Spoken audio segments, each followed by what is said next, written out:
Uni qayerga olib qochyapsiz? Uylanishga 25 yil qisqadirmay deb hozirdan topib qo'ydim.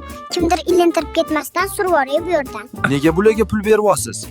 Brat, agar suyunchi puli bermasam, abratni qilib yuborisharkan. Kredit olib bermayman endi. Endi tug'ildingiz-ku, qayerga ketyapsiz? Raddomdan deddomga ketyapman.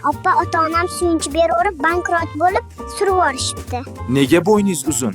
Vrach oldin mol doktori bo'lgan shekilli kalla bilan oyoqni farqiga bormaskan.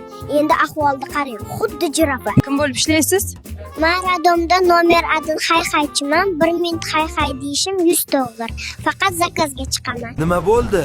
Oyim tug'ayotgan payt qattiq kuchanivordilar shekilli, raketa bo'lib uchib ketdim. Doktorlikdan tashqari biznesingiz bormi? Bemorlarga fitflyonta dori yozaman. Soqqali joyi u dorilarni faqat meni aptekamda sotadi. Xatingizni o'zingiz tushunasizmi? To'g'risini aytsam, xatimni o'zim ham tushunmayman, lekin aptekaga olib borsa dori berishmoqda. Bemorga qisqa vaqtda borgan kuningiz? 10 sekundda borganmiz.